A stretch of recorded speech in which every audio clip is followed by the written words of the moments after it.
Son las 3:14 de la madrugada. No puedes dormir, así que giras el dial de una vieja radio de onda corta, buscando cualquier cosa que llene el silencio. Estática, más estática, un fragmento de música lejana en un idioma que no reconoces. Y entonces, de golpe, la encuentras. Una voz, plana, femenina, mecánica. No dice hola, no dice de dónde transmite, solo empieza a leer números. 4, 7, 2, 9, 4, 7, 2, 9. Una y otra vez, sin emoción, sin descanso, sin explicación. No hay locutor, no hay anuncios, no hay señal de identificación, solo dígitos, cayendo en la oscuridad como gotas de un grifo que nadie va a cerrar. Y aquí viene lo que hiela la sangre. Esa voz no está transmitiendo para ti.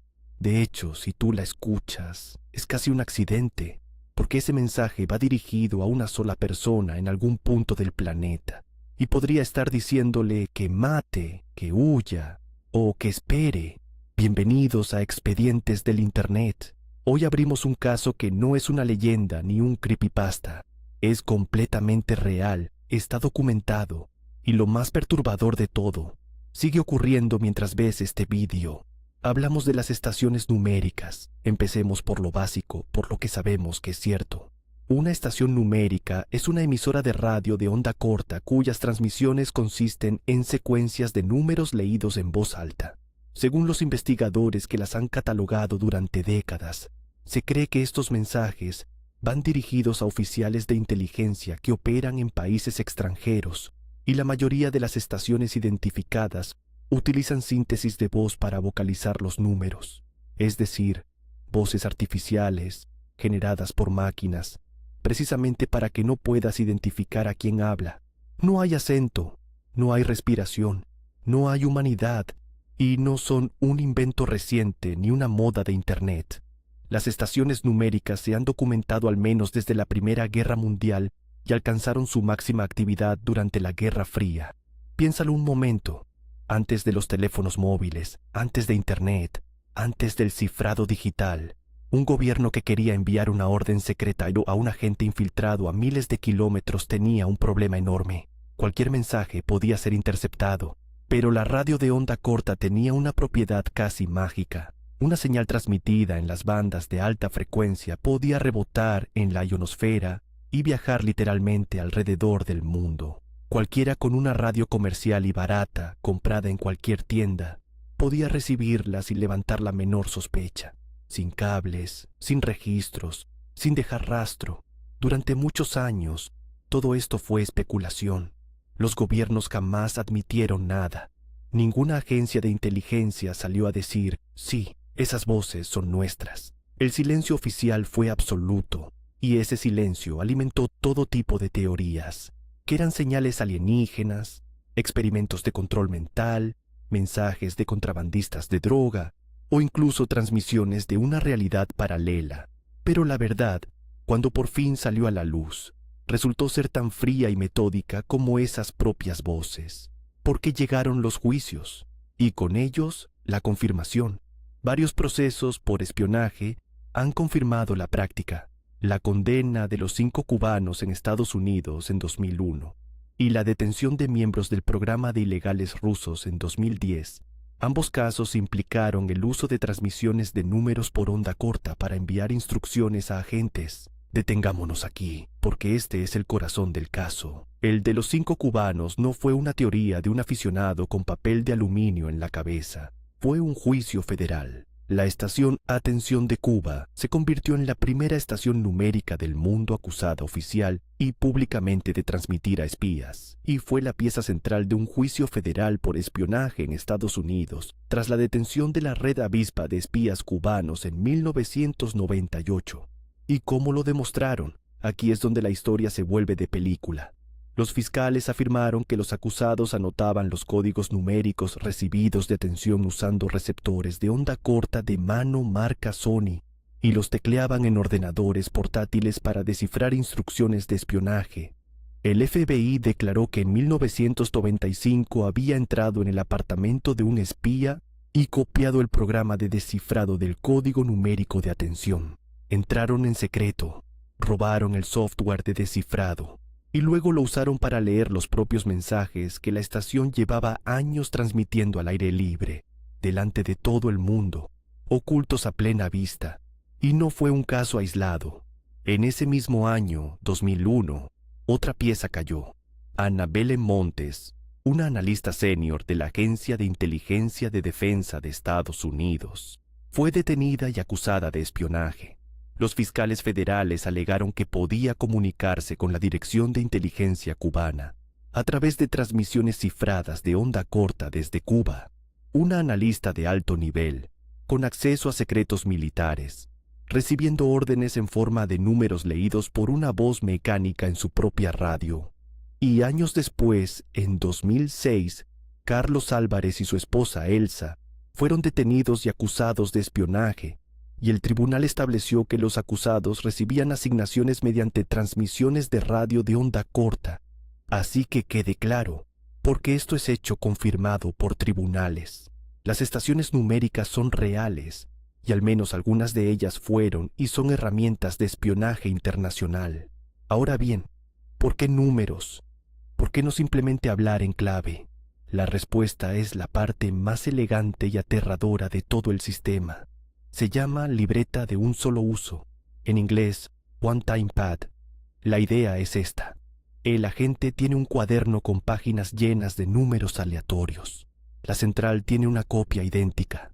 Cada mensaje se cifra usando una página, y esa página se destruye tras usarla una sola vez. Según los expertos en criptografía citados en la documentación de estas estaciones, los mensajes debían estar cifrados con una libreta de un solo uso para evitar cualquier riesgo de descifrado por parte del enemigo. Y aquí está el detalle escalofriante. Romper el código solo es posible si una libreta de un solo uso se reutiliza más de una vez. Usada correctamente, sin embargo, es imposible de descifrar. No es que sea difícil, es que es matemáticamente imposible. Puedes grabar el mensaje, escucharlo 1000 veces, meterlo en el ordenador más potente del mundo, y jamás sabrás qué significa. Esos números que oyes a las 3 de la madrugada podrían ser una lista de la compra o una sentencia de muerte, y nunca jamás lo sabrás. El sistema tiene incluso un nombre técnico. Se le conoce como enlace de voz unidireccional, que describe un sistema de comunicaciones encubiertas que transmitía mensajes a la radio de onda corta sin modificar de un agente, usando las bandas de alta frecuencia entre 3 y 30 MHz en una fecha, hora y frecuencia predeterminadas. Unidireccional, piénsalo. El agente solo recibe, nunca responde. No hay conversación, no hay confirmación, no hay huella de vuelta. Solo una voz que ordena y un ser humano en algún lugar del mundo que obedece en absoluto silencio. Y ahora vamos a poner cara, o mejor dicho, voz, a algunas de estas estaciones fantasma, porque los radioaficionados de todo el mundo llevan décadas escuchándolas, grabándolas y poniéndoles nombres a las que no tienen ninguno. De hecho, un grupo de investigadores creó todo un sistema de clasificación. El sistema de nombres más popular fue ideado por la Asociación Europea de Recopilación y Monitorización de Información sobre Estaciones Numéricas, conocida por sus siglas ENIGMA, un grupo de investigación activo entre 1993 y 2000. Y muchas de estas estaciones recibieron apodos casi cariñosos, casi poéticos, para algo tan siniestro. La más famosa de todas quizás sea la Cazadora de Lincolnshire. Recibió ese nombre por la melodía de una vieja canción popular inglesa que sonaba como señal de identificación antes de los números. Y aquí entramos en terreno de sospecha muy fundamentada, aunque nunca confirmada oficialmente. Aunque ningún gobierno ha confirmado el uso de estaciones numéricas, aficionados rastrearon la ubicación de la señal de la Cazadora de Lincolnshire hasta RAF Akrotiri, una base de la Real Fuerza Aérea en la isla mediterránea de Chipre, y se cree que la estación era operada por el Servicio Secreto de Inteligencia británico, el MI6. Fíjate en el lenguaje, se cree, porque el MI6 nunca lo ha admitido, pero los entusiastas triangularon la señal, la siguieron hasta una base militar británica y la conclusión parece difícil de esquivar. La cazadora de Lincolnshire se transmitía varias veces al día, los 7 días de la semana, en distintas horas y frecuencias de onda corta. Una melodía inocente, casi festiva, seguida de una voz de mujer recitando números durante décadas. Pero si la cazadora es inquietante, la rapsodia sueca es directamente material de pesadilla. Esta estación abría sus transmisiones con la melodía tintineante de una caja de música, ese sonido dulce e infantil que asocias con un carrusel o con un camión de helados. Y entonces empezaba a hablar una niña, la voz de una niña pequeña recitando números en alemán.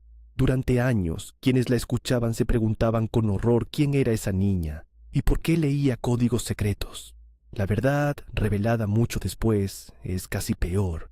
La Rapsodia sueca, también conocida como Geist 2, fue una estación numérica polaca operada por el Ministerio de Seguridad Pública, activa entre finales de los años 50 y 1998, usada para enviar mensajes cifrados a agentes en el bloque occidental, y es célebre por lo que en su día se creyó que era la voz de una niña hablando en alemán, revelada después como una máquina de la Stasi de Alemania Oriental llamada Sprachmorse-Generator.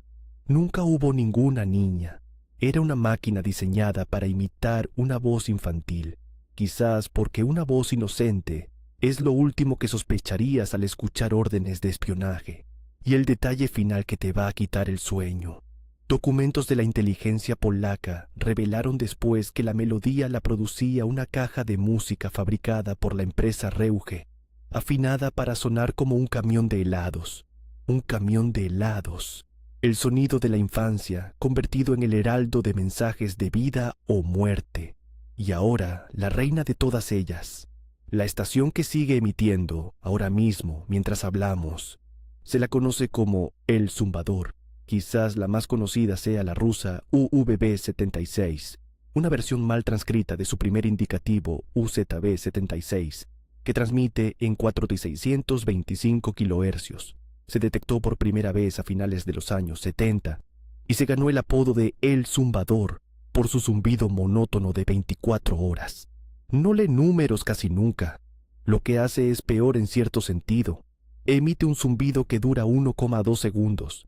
Se detiene entre 1 y 1,3 segundos y se repite entre 21 y 34 veces por minuto. Un pitido, sin parar, desde hace más de 40 años. Un latido mecánico en la frecuencia 4T625, que solo se interrumpe muy de vez en cuando para que una voz rusa lea una serie de palabras y números, y luego vuelva al zumbido eterno. Y aquí llega el giro que convierte todo esto de un misterio histórico en algo vivo y presente, porque el zumbador no es una reliquia. Está pasando cosas ahí ahora mismo. En la noche del 4 de mayo de 2024, un pirata desconocido de habla rusa se infiltró en la frecuencia e intentó contactar con la estación mientras el zumbido no estaba activo, planteando una serie de preguntas improvisadas al operador. Alguien logró colarse en una de las frecuencias más vigiladas del ejército ruso, y del otro lado hubo alguien, un operador humano en algún búnker que respondió. Después de décadas preguntándonos si había alguien escuchando, la respuesta llegó sola. Sí, siempre había habido alguien ahí. Y el dato más reciente, casi surrealista. Medios estatales rusos informaron el 14 de noviembre de 2025 que la transmisión de UVB-76 se cortó temporalmente debido a un ataque con dron contra una central eléctrica cercana. 40 y tantos años de zumbido ininterrumpido, silenciados por unos instantes, no por una decisión, sino por una guerra que llega hasta la propia toma de corriente que alimenta al fantasma. Todas estas grabaciones existen, por cierto. No tienes que creer en mi palabra. El proyecto CONET, grabaciones de estaciones numéricas de onda corta, es un conjunto de 4 discos compactos con grabaciones de estas estaciones, publicado por primera vez en 1997 por el sello Ideal Discs. 4 discos de voces mecánicas leyendo números para nadie o para alguien. Puedes escucharlas, y una vez que las escuchas, cuesta olvidarlas. Así que dejadme cerrar este expediente con la pregunta que de verdad importa. Sabemos que muchas de estas estaciones fueron herramientas de espionaje. Eso está aprobado en tribunales. Pero aquí está lo que nadie te puede explicar del todo. Siguen emitiendo, en plena era de Internet, de comunicaciones satelitales cifradas, de mensajería instantánea imposible de rastrear. ¿Por qué una potencia mundial mantendría en marcha una tecnología de hace un siglo? La respuesta, según los propios expertos, es precisamente su primitivismo. Una radio barata no deja registro, no necesita conexión, no revela quién escucha, y una libreta de un solo uso, bien usada, es indescifrable para siempre. Lo viejo, a veces, es lo más seguro. Pero hay una posibilidad más inquietante todavía, que algunas de estas estaciones ya no transmitan nada en absoluto, que sigan al aire solo para que el enemigo no sepa cuándo una red de espías está activa y cuándo está dormida. Pitidos vacíos, números sin destinatario, voces hablando en el desierto de las ondas solo para mantener viva la ilusión de que alguien, en algún lugar, todavía escucha. Quizá esa niña de la caja de música lleva décadas recitando números que ya no significan absolutamente nada. O quizá cada uno de ellos sigue siendo una orden. Esta noche, si no puedes dormir y tienes cerca una radio de onda corta, prueba a girar el dial hasta los 425 kilohercios. Puede que oigas un zumbido, puede que oigas una voz, y si es así, recuerda, no está hablando contigo, pero tú estás escuchando algo que no deberías. Ese pensamiento, esa incomodidad de ser un intruso en una conversación secreta que lleva un siglo ocurriendo sobre nuestras cabezas, es exactamente por lo que estamos aquí. En este canal abrimos los expedientes que el mundo prefiere dejar en la estática. Si esta historia te ha erizado la piel, quédate con nosotros, suscríbete y activa la campana, porque el próximo dial que giremos juntos puede llevarnos a un lugar del que quizá no queramos volver. Nos escuchamos en el siguiente expediente, y recuerda, en la onda corta, el silencio nunca es del todo silencio.